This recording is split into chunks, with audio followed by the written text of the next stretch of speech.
অপচয় বা ডিপ্রিসিয়েশন কে খরচ বলা হয় নাকি ক্ষতি বলা হয়, অর্থাৎ এই স্থায়ী সম্পত্তি ব্যবহার করতে করতে তার মূল্য যে কমে যায় সেটাকে বলা হয় অপচয়। এখন এই অপচয় কি খরচ নাকি ক্ষতি, এটা নিয়ে আগে ক্লিয়ার হওয়া দরকার যে কোনটা ক্ষতি কোনটা খরচ, কোনটা খরচ বা কোনটা ক্ষতি। এখন টাকা যদি কমে যায়, আমাদের কাছ থেকে টাকা যদি বের হয়ে যায়, সেখান থেকে কোনো সুবিধা পাই নাই বা ভবিষ্যতে পাওয়ার সম্ভাবনা নাই, সেটা হলো ক্ষতি।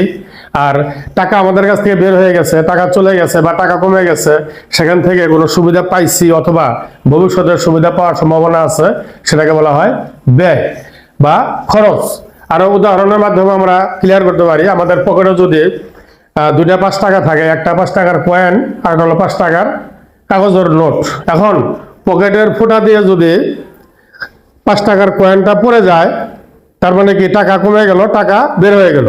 এখন পকেটের ফুটা দিয়ে 5 টাকার কয়েন যে বের হয়ে গেছে বা চলে গেছে বা কমে গেছে, সেখান থেকে কিন্তু কোনো প্রকার সুবিধা আমরা পাই নাই বা ভবিষ্যতে সুবিধা পাওয়ার কোনো সম্ভাবনা নাই, সেটাই হলো ক্ষতি। আর কাগজের নোট যেটা পকেটে রয়ে গেছে, সেটা কিন্তু ইচ্ছা করলে আমি দোকানদারকে দিয়ে কলম কিনতে পারি বা যে কোনো একটা পণ্য আমরা কিনতে পারি, এখনো কিনতে পারবো, ভবিষ্যতেও কিনতে পারবো।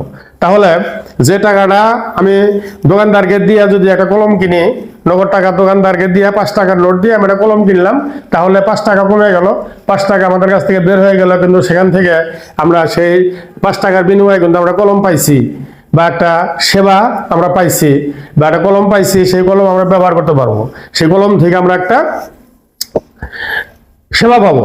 তাহলে যে টাকা বের হয়ে গেল, যে টাকা বের হয়ে গেল বা টাকা কমে গেল, সেখান থেকে যদি কোনো প্রকার সুবিধা না পাই বা ভবিষ্যতে পাওয়ার কোনো সম্ভাবনা না থাকে, সেটা হলো ক্ষতি। যেমন টাকা যদি হারিয়ে যায়, টাকা যদি হারিয়ে যায় বা টাকা যদি আত্মসাৎ করে ফেলে, সেখান থেকে কোনো প্রকার সুবিধা পাওয়া যাবে না বা ভবিষ্যতে আজকেও পাওয়া যাবে না, ভবিষ্যতেও পাওয়া যাবে না, সেটা হলো ক্ষতি। আর যদি আমাদের কাছে আমরা যদি কোনো টাকা দোকানদারকে দিয়ে কলম কিনি বা যে কোনো পণ্য সামগ্রী কিনি, তাহলে টাকা বের হয়ে গেল ঠিকই, কিন্তু তার কাছ থেকে কিন্তু আমরা একটা সুবিধা পাইছি বা ভবিষ্যতেও আমরা প্রয়োগ করতে পারবো, মানে টাকা সুবিধা নিতে পারবো। এরকম অবস্থায় যদি টাকা কমে যায় বা টাকা বের হয়ে যায়, সেটাকে বলা হয় ব্যয় বা খরচ। আমি আবার বলতেছি, টাকা আমাদের কাছ থেকে যদি বের হয়ে যায় বা টাকা যদি কমে যায়, তার বিনিময়ে যদি কোনো প্রকার সুবিধা না পাই বা ভবিষ্যতে পাওয়ার কোনো সম্ভাবনা না থাকে, সেটাকে বলা হয় ক্ষতি। আর টাকা বের হয়ে গেছে বা টাকা কমে গেছে, তার বিপরীতে বা তার বিনিময়ে কোনো সুবিধা পাইছি বা ভবিষ্যতে সুবিধা পাওয়া যাবে, সেটাকে বলা হয় ব্যয়। তাহলে ব্যয় বা খরচ। তাহলে ক্ষতি টাকা বের হয়ে যায়, ক্ষতির কারণে টাকা বের হয়ে যায় এবং খরচের কারণে টাকা বের হয়ে যায়। কিন্তু ক্ষতির জন্য যে টাকা বের হয়ে গেছে, অর্থাৎ যে টাকা বের হয়ে গেছে সেখান থেকে যদি কোনো সুযোগ সুবিধা না পাই, আজকেও পাইনি, ভবিষ্যতে পাওয়া যাবে না, সেটা হলো ক্ষতি। কিন্তু টাকা বের হয়ে গেছে। আর টাকা বের হয়ে গেছে বা টাকা কমে গেছে, সেখান থেকে কোনো সুবিধা পাইছি বা ভবিষ্যতে সুবিধা পাওয়া যাবে, সেটা হলো ব্যয় বা খরচ। তাহলে এখন আমাদের আলোচনার বিষয় হলো অপচয়। অপচয় হলো কোনো স্থায়ী সম্পত্তি ব্যবহার করতে করতে তার মূল্য কমে গেছে। তাহলে স্থায়ী সম্পত্তি ব্যবহার করতে করতে মূল্য কমে গেছে, সেটা তো আমরা ব্যবহার করছি, সেখান থেকে তো কোনো সুবিধা আমরা পাইছি। তাহলে সুবিধা পাওয়ার বিপরীতে বা কোনো স্থায়ী সম্পদ ব্যবহার করার বিপরীতে দাম কমে গেছে, সেটা হলো অপচয়। কাছাকাছি অপচয়কে ক্ষতি বলা যাবে না, অপচয় হলো এক ধরনের খরচ।